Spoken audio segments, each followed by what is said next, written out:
오늘 우리에게 주시는 말씀 고린도전서 1장 10절에서 17절까지 말씀입니다. 고린도전서 1장 10절에서 17절 저희들 한 절씩 교독하겠습니다. 고린도전서 1장 10절에서 17절. 형제들아, 내가 우리 주 예수 그리스도의 이름으로 너희를 권하노니 모두가 같은 말을 하고 너희 가운데 분쟁 없이 같은 마음과 같은 뜻으로 온전히 합하라. 내 내 형제들아, 너에게 근래 지금으로 너희에 대한 말이 내게 들리니 곧 곧 너희 너희 가운데 가운데 분쟁이 분쟁이 있다는 것이다. 내가 이것을 말하거니와 너희가 각각 이르되 나는 바울에게, 나는 아볼로에게, 나는 게바에게, 나는 그리스도에게 속한 자라 한다는 것이니 그리스도께서 어찌 나뉘었느냐? 바울이 너희를 위하여 십자가에 못 박혔으며 바울의 이름으로 너희가 세례를 받았느냐? 나는 그리스보와 가이오 외에는 너희 중에 아무에게도 내가 세례를 베풀지 아니한 것을 감사하노니 이는 아무도 나의 이름으로 세례를 받았다 말하지 못하게 하려 함이라. 내가 또한 스데바나 집 사람에게 세례를 베풀었고 그 외에는 다른 누구에게 세례를 베풀었는지 알지 못하노라. 그리스도께서 나를 보내심은 세례를 베풀게 하려 하심이 아니요 오직 복음을 전하게 하려 하심이로되 말의 지혜로 하지 아니함은 그리스도의 십자가가 헛되지 않게 하려 함이라. 아멘. 아멘. 우리에게 주시는 말씀입니다. 고린도 전후서로 나누는 슬기로운 성도 생활 두 번째 시간입니다. 어제 첫 번째 시간이었죠. 말씀을 잘 기억하시면서 이어나가시기를 바랍니다. 사도 바울이 2차 선교 여행 중에 고린도에서 천막을 만들어 생활비를 마련하면서 1년 6개월을 머물면서 복음을 전했습니다. 그의 사역을 통해 예수 믿는 성도들이 세워지고 고린도 교회가 그렇게 세워졌어요. 그곳에 머무는 동안 바울은 성도들에게 말씀을 잘 가르쳤습니다. 전했습니다. 그리고 바울이 떠난 뒤에 뛰어난 이 성경 교사인 아볼로가 고린도 교회에 와서 말씀을 가르쳐 줬습니다. 그리고 그 후에는 또 바울과 함께 사역했던 아굴라와 브리스길라를 통하여서 고린도 성도들은 하나님의 길을 더욱 완전히 그렇게 알게 되었어요. 이렇게 여러 사역자들을 통해서 말씀을 받았던 특별한 은혜를 경험했던 축복받은 교회였습니다. 그래서 어제 5절 말씀을 1장 5절 말씀을 보면 바울은 이 고린도 교회 성도들에게 여러분은 그리스도 안에서 모든 일, 곧 모든 언변과 지식이 풍족하게 되었다 하면서 하나님께 감사를 했죠. 언변은 말을 잘하는 것을 말하는 것이 아니라 진리를 말하는 것이고 지식은 예수 그리스도를 아는 지식이다라고 말씀을 드렸습니다. 이렇게 고린도 교회와 성도들은 어느 교회와 어느 성도들보다 하나님께 감사할 수 있는 수많은 하나님의 축복을 받은 교회와 성도들이었습니다. 이것이 어제 9절까지 바울이 고린도 교회와 성도들을 생각하면서 보낸 문안 인사 그리고 감사의 편지 내용이었습니다. 이런 하나님의 축복을 받은 성도요 교회라면은 그 다음 이어지는 당연한 말씀은 아마도 여러분은 그리스도의 사랑으로 하나 된 성도와 교회입니다. 그리스도의 십자가의 복음을 전하고 복음에 합당한 삶을 살아감으로 사람들에게 본이 되고 칭찬받는 교회가 그리고 성도가 되었습니다. 감사합니다. 이런 내용으로 이어져야 될 것이 기대가 되죠. 그런데 오늘 10절을 보면은 모두 같은 말을 하며 분열 없도록 하며 같은 마음과 같은 뜻으로 온전히 합하라. 그렇게 이야기하고 있습니다. 바울은 고린도 교회에 편지를 쓰면서 여러 가지 문제들 중에 첫 번째로 교회 안에 분파, 즉 파당이 갈려 있는 것에 대해서 말합니다. 고린도 교회는 은사도 많이 받은 교회였지만은 그만큼 문제도 많은 교회였어요.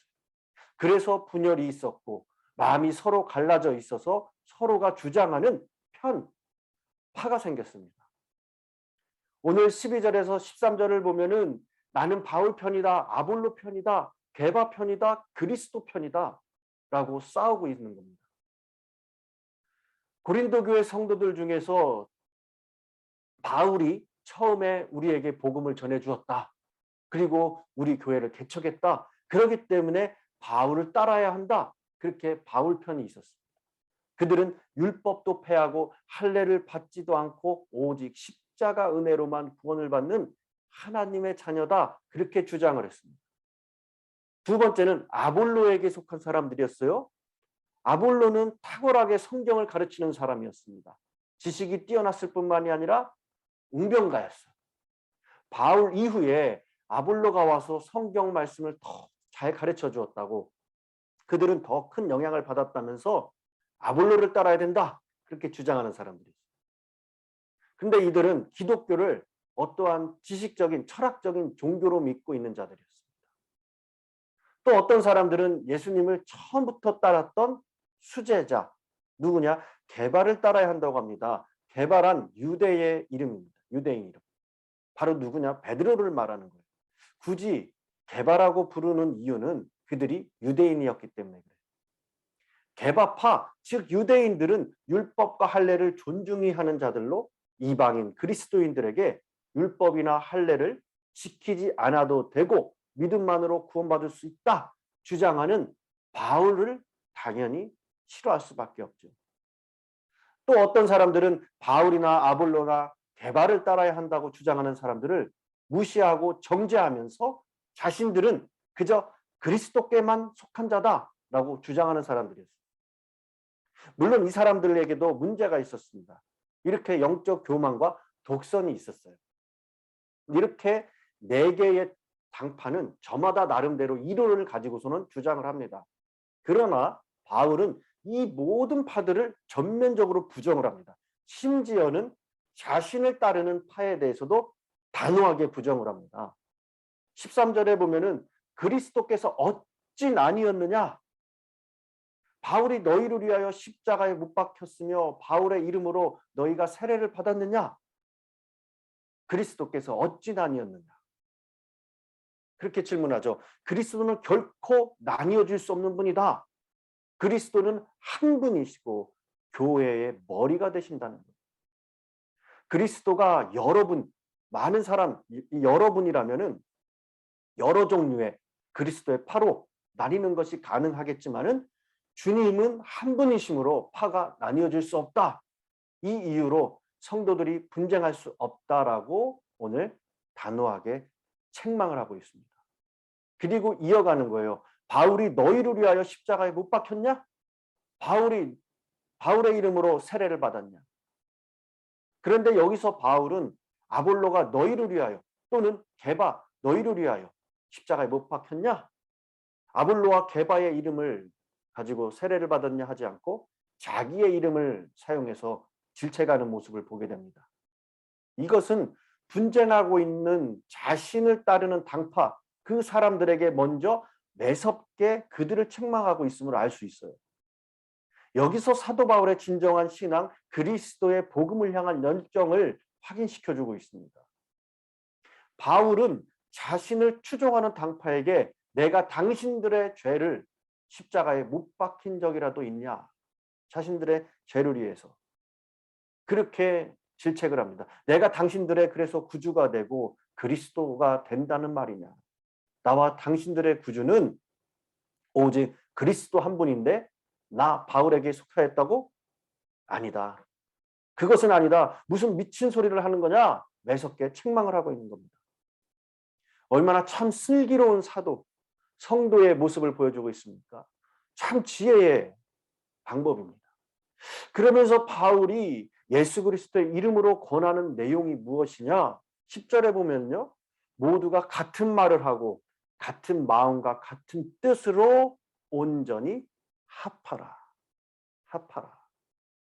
고린도 교회 성도들의 분쟁을 없애기 위해 가져야 할 자세를 권면하고 있습니다. 여기서 같은 마음을 가지라. 입으로 같은 말을 해도 같은 마음을 품지 않는다면 진정한 화합이 될 수 없습니다. 같은 말을 하기 이전에 먼저 같은 마음을 가져야 한다는 거예요. 그래서 빌립보서 2장에 보면은 마음을 같이하여 같은 사랑을 가지고 뜻을 합하여 한 마음을 품어 아무 일에든지 다툼이나 허영으로 하지 말라. 그렇게 말씀하고 있죠. 같은 뜻을 가지라. 같은 뜻이란 말은 꼭 같은 판단, 같은 결론을 내리라는 의미를 갖고 있습니다. 같은 마음을 품고 같은 말을 했으면 같은 결론, 판단을 내리라는 거예요. 그리고 합하라. 합하라. 여기서 합하라는 말의 의미는 의학적인 용어로 사용이 됐습니다. 그래서 부러진 뼈를 고치거나 어긋난 뼈를 바로 맞출 때 사용되는 단어였어요. 그러니까 분열은 신체의 뼈가 어긋났을 때처럼 고통스러운 겁니다. 교회라고 하는 몸의 건강과 힘을 위해서 합하라. 어긋났던 거를 다시 고쳐서 합하라는 거예요. 여러분, 주님의 교회의 분쟁을 피하고 또한 있었을 때 그런 때는 같은 말을 해야 된다. 그래야 슬기로운 성도 생활로 이어집니다. 마음이 다르고 생각이 다르니까 여러분 다른 말이 나오는 거예요. 여러분, 사람의 마음이 하나가 되지 않는다면 어떻게 됩니까? 그거는 아마 마음이 하나가 되지 않는다면 정신병에 시달릴 겁니다. 정상적인 행동이 나올 수가 없을 거예요. 교회라는 거 정말 다양한 사람들이 모이는 것입니다. 그렇기에 같은 마음, 같은 생각, 같은 뜻, 같은 말과 행동을 하기란 인간의 이성적으로 불가능해요. 불가능합니다. 하지만 그렇게 다양하게 모였지만은 모인 장소는 여러 곳입니까? 한 곳입니다. 교회가 여러 곳이지만은 그 교회는 주님의 몸된 하나의 교회라는 거예요. 다양하게 모였지만은 모인 이유는 무엇입니까? 하나입니다. 주님. 다양하게 모였지만은 예배의 대상은 하나입니다. 주님이에요. 다양하게 모였지만은 믿음의 대상은 하나입니다. 하나. 주님이에요. 다양하게 모여서 그래서 같은 마음, 같은 생각, 같은 뜻, 같은 말과 행동 당연히 일치할 수 없지만은 우리가 따르고 믿는 한 분은 다양한 우리에게 동일한 한 분이기에 우리는 가능할 수 있습니다. 예수 그리스도의 마음을 품을 수 있는 능력이 있다는 겁니다. 가능합니다. 그래서 빌립보서 또 2장에 보면은 마음을 같이하여 같은 사랑을 하고 뜻을 합하여 한 마음을 품어 아무 일에든지 다툼이나 허영으로 하지 말고 오직 겸손한 마음으로 각자 자기보다 남을 낮게 여기고 각자 자기의 일을 돌볼 뿐더러 또한 각각 다른 사람의 일을 돌아보아 나의 기쁨을 충만하게 하라. 너희 안에 이 마음을 품으라. 곧 그리스도 예수의 마음이다 라고 했어요. 여러분, 우리가 그리스도를 믿는 한 지체입니다. 그 마음을 품으면은 같은 마음, 같은 사랑, 같은 뜻 가질 뿐만이 아니라 무슨 일을 하든지 다툼이나 허영으로 하지 않게 됩니다. 라는 사실입니다. 다른 말로 하면은 다툼이 생기는 이유는 무엇입니까? 그리스도의 마음을 품지 않는 증거가 된다는 거예요. 주님 바라보며 주님 마음 내게 주소서 그렇게 우리가 기도하지만은 여전히 주님 마음보단 내 마음이 우선되고 있는 거죠. 그러므로 저를 포함 우리 서명교회 성도님들 교회에 무슨 일을 하든지 그리스도의 마음으로 그렇게 그 마음을 품고 일하시기를 바랍니다. 남의 허물과 실수, 십자가의 사랑으로 나를 받아주셨던 그 주님의 마음을 품고서 서로 용서하시길 바랍니다. 교회는 어떻게 하나가 되었습니까? 십자가 안에서 이루어진 거예요. 여러분, 세례란 무엇입니까? 십자가 안에서 나란 존재가 못 박혀 죽고 부활 안에서 주님의 것으로 다시 사는 겁니다. 우리 모두는 다 다르지만은 한 성령으로 그렇게 세례를 받아. 그리스도의 몸이요 지체가 되었다는 거죠. 이렇게 우리는 세례를 받음으로 또한 그리스도의 몸의 한 지체가 되었다는 겁니다. 한 지체에서 아까도 말씀드렸지만 생각이 같지 않으면은 분열이 일어나는 거예요. 정신 분열이 생기게 될 수도 있습니다. 당연한 거죠. 그러므로 그리스도의 마음을 품어 교회와 성도님들을 섬길 때에 같은 마음, 같은 사랑, 같은 뜻으로 합하여라, 평안해라 라는 겁니다. 모든 분쟁의 원인은 여러분 이기적인 인간의 욕망에서 옵니다. 그렇기 때문에 무슨 일이 있어도 우리 가운데 오늘의 말씀처럼 바울파, 아볼로파, 게바 파당의 분쟁이 없기를 바랍니다. 비록 생각이 다르고 습관도 다르고 살아가는 방법도 달라서 서로의 마음이 맞지 않을 수도 있지만 그리스도의 마음으로 그 차이를 이해하고 서로 사랑하고 서로 양보해서 아름다운 화평의 모습이 있어야 그것이 그때 교회라 불릴 수 있는 거예요. 교회라 불릴 수 있는 겁니다. 슬기로운 성도 생활, 하나님께서 우리에게 원하시는 것은 교회가 하나 되는 거예요. 성도가 하나가 되는 것입니다. 여러분들 기억하시기 바랍니다. 예수만 자랑하면은 나뉠 게 없는 거예요. 나를 자랑하려고 하는 거예요. 나를 드러내려고 하는 거예요. 내 생각이 우선이 되려고 해서 나눠지는 거예요. 예수만 자랑하면은 나뉠 것이 없습니다. 그렇게 될 때 교회다라고 불릴 수 있습니다. 나의 죄를 용서하시려고 십자가에서 자신의 몸을 내어주신 예수님에게 초점이 멀어질 때 그 사이에 인간적인 것들이 끼어들고 앞서지게 되면서 분쟁이 생기는 것입니다. 여러분 그리스도의 마음을 품어 같은 마음, 같은 사랑, 같은 뜻으로 합하여서 평안케 되어지는 우리 소명교회 그리고 우리 소명교회 성도님들 한 분 한 분 되시기를 간절히 축원합니다. 기도하겠습니다. 사랑의 하나님 감사합니다.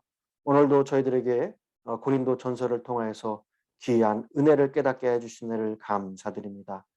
우리가 주님을 바라보면서 신앙생활을 할 때에 믿음의 눈을 들어 주를 바라보게 해주시고 그것이 우선이 되어서 우리의 모든 것들을 내려놓고 오직 주님만 드러낼 수 있는 귀한 은혜의 자리가 되게 하여 주시옵소서.